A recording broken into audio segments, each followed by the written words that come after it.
The Empire's on the run. Alex Jones and the GCN Radio Network.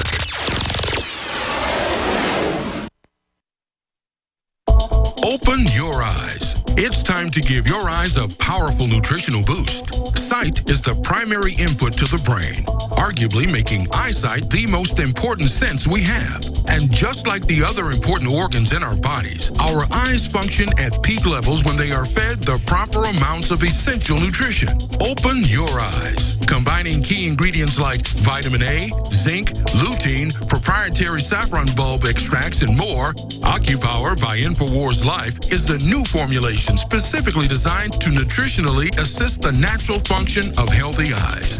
Optimize the natural power of your eyes with the latest addition to the super high-quality InfoWars Life formulations, OcuPower. Go to InfoWarsLife.com or InfoWarsStore.com to order OcuPower or call 1-888-253-3139. OcuPower. Open your eyes.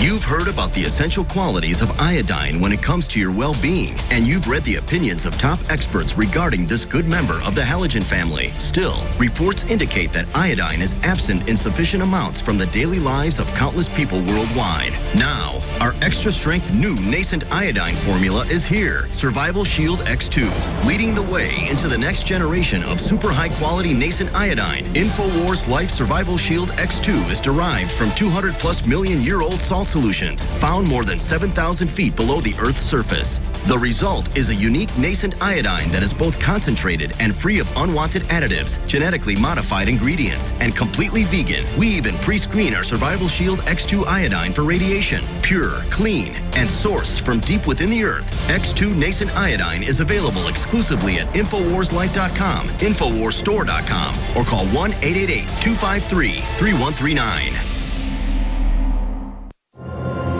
In the near future. When you realize how fake it all is, the football, the basketball. Alert. Security alert. This is Homeland Security. Analysis. InfoWars building independent media operation. You let the worst people get control and tell us that we are the ones responsible. Prime directive. Discredit Alex Jones. Jones is the wildly popular conspiracy theorist. A popular conspiracy theory talk show called InfoWars. Alex Jones is now in an Austin jail. These people are assaulting us. Targeting of patriots engaged. They are never going to stop. They're never going to deviate from their program until we stop them. Block free iPhone app at Infowars.com. Block free podcast and video feed. Imperative. Destroy Prison Planet TV. You gotta set your eye on the enemy, not worry about what propaganda they put out. Intellectually, it's begun and you can feel it.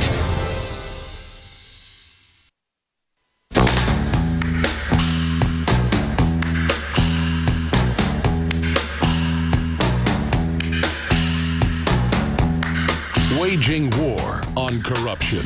It's Alex Jones. It's the time of the season when love runs high. By the way, I don't usually think when lines keep dropping that it's a conspiracy, but when somebody like Lieutenant Colonel Tony Schaefer's coming on, this stuff starts happening. Because believe me, they don't like him coming on this show. Talking about Benghazi, any of it. I mean, our guests get subpoenaed by the Justice Department, you name it, on Benghazi. I mean, they are listening right now. So he may not even be able to be on today. We'll see. We keep trying. It's busy. He gets on. It disconnects. So we'll see what happens with Lieutenant Colonel Tony Schaefer here today on the broadcast. Speaking of what's happening right now with President Obama set to speak tonight, announcing reportedly expanded military operations against ISIS that's been openly armed by NATO and others, and with Benghazi weapons. That has now been admitted to, even by top generals on Fox News.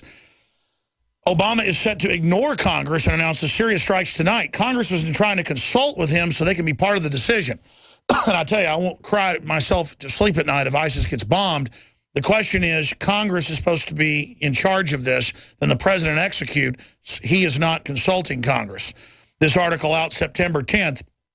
President Barack Obama is set to ignore Congress once again by launching military strikes inside Syria without consulting lawmakers, a move that threatens to inflame the entire region, given that Assad government has repeatedly insisted it will consider any military activity inside Syrian territory as an act of war. Yeah, I mean, this will set the precedent for U.S. aircraft to be bombing inside Syria, who our government a year ago was trying to overthrow so that the coalition of radicals, 60+% being al-Qaeda affiliated, that's even the Pentagon's admission, could take the country over and blow up every church they found. It just doesn't hold water. It's bizarre. And it isn't bomb ISIS in Iraq, more than a few bombings a day that looks like it's just for show, like Clinton blowing up the Nigerian aspirin factory when he got caught lying about Monica Lewinsky. It really reeks of wag the dog type stuff, what's happening in Iraq. This will probably be on top of the presidential headquarters. They'll claim al-Qaeda's in there or something. Really amazing. I wanted to get Tony Shaffer's take on it. We'll see if that happens. President Obama is prepared to use U.S. military airstrikes in Syria as part of an expanded campaign to defeat the Islamic State, and does not believe he needs former congressional approval to take that action, according to people who have spoken with the president in recent days. And you got different Republican leaders coming out and saying they agree with that. Obama is set to deliver a primetime speech tonight, during which he will make the case for U.S. airstrikes inside Syria in the name of targeting ISIS militants. Is he going to bomb them on 9/11?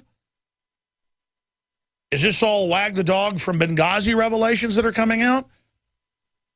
I think undoubtedly it is wag the dog, but wag the dog away from what?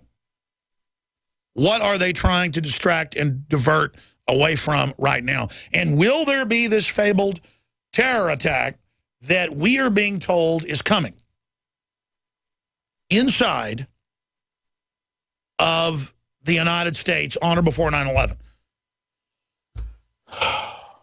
I know this, there better not be any terror attacks, because this government's going to be held responsible, at least by the public, I think, for having wide open borders while all this goes on and giving them the Stinger missiles.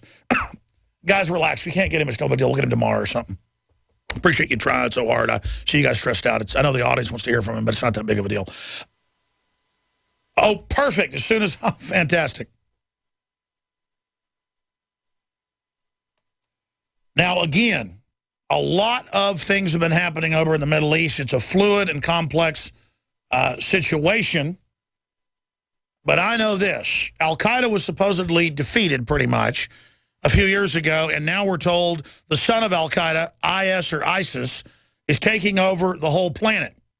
They're going into Africa. They're going to the Middle East. They're going into India. They're showing up in the Far East. They're supposedly in Mexico. Is that true?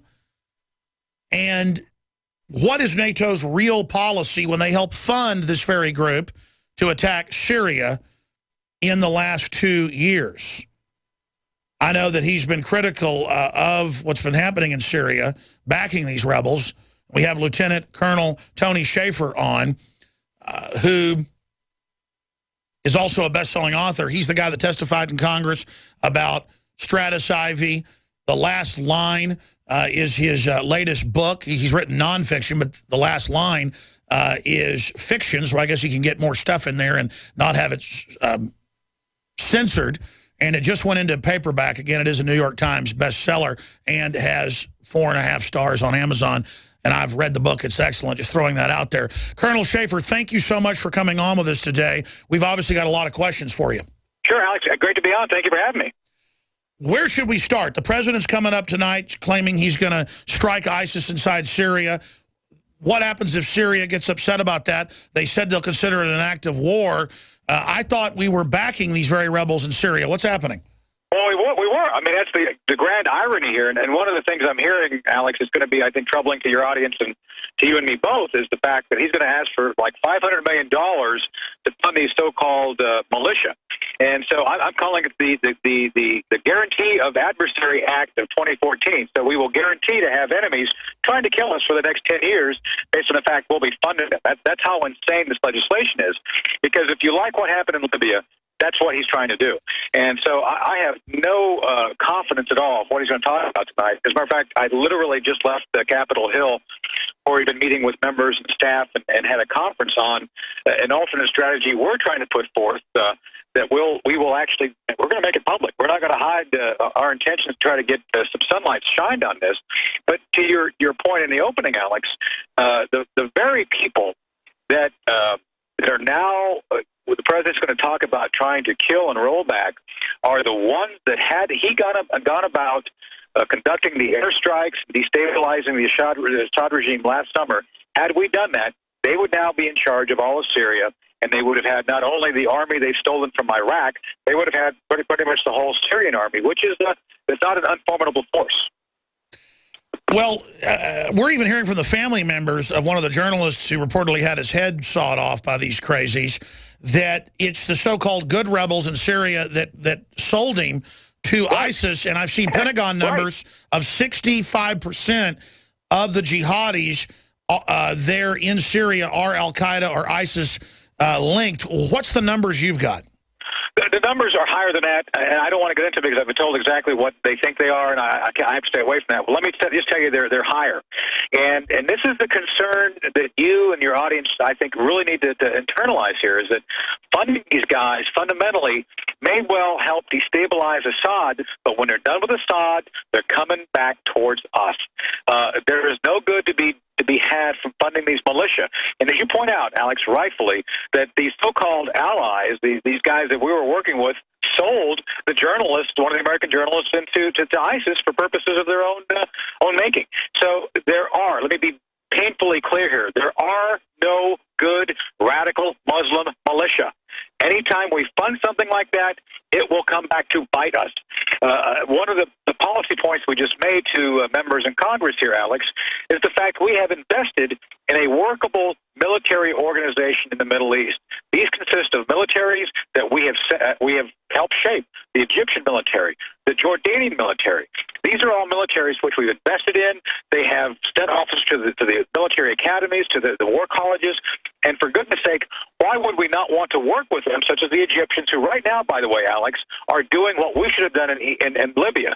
The Egyptian military is now trying to retake the cities we allowed al-Qaeda to take in Libya, and they're engaging in against these very sort of militia in the Sinai Peninsula, trying to help the Israelis out. So again, we tend to actually do damage to the very allies we have, such as the Egyptians, and yet we fund these guys, and what we see here are again the tragic results of journalists being beheaded. And I was in the meeting with the Syrians who have been displaced by ISIS. I was in a meeting with the Christians yesterday who were and Alex, let me be clear here. They don't want to come here. They just want to have help regaining their 5,000-year-old cities who they've lived there in peace for thousands of years. They want them back. They don't want to come here. And yet somehow we have allowed for this ISIS to destabilize the region. And again, it's not like they're going to just take Assad out. They're going to try to establish their own state, and they're going to come here to kill us next. All these years, supposedly, to take out al-Qaeda, being backed by Saudi Arabia and others, and now they've got hundreds of millions of dollars, if not billions, and we're told, oh, just give more money to the non-radical group that's the minority, and as you said, are radical as well. This sounds like more covert funding of ISIS and maybe a payoff to get them to stop attacking Iraq and to go back after Assad. I mean, there's got to be some real policy here, or is some covert policy, or is this really total ineptitude? Because I remember you here years ago when Benghazi took place on 9/11 saying it was an arms deal to get weapons to al-Qaeda. We just call them ISIS now. So give us the inside scoop. The policy is one that's been heavily influenced by, I believe, what is the issue we should have been dealing with the past 12 years, Alex, which is something called the Muslim Brotherhood. And as much as I think a lot of folks have been made to think that they are a moderate organization, they are not. And since last we talked, I met with General al-Tuhimi. General al-Tuhimi is the chief of intelligence for the Egyptian nation. He is a mentor of now President al-Sisi. And during my meeting with him, Alex, we spoke about a number of things, and one of those things is the Muslim Brotherhood. There are clear and concise reasons, Alex, that the Egyptians outlawed the Brotherhood. The Brotherhood have been the reason that while we have met Al-Qaeda and defeated them in every tactical engagement for the past 12 years, anytime we have to fight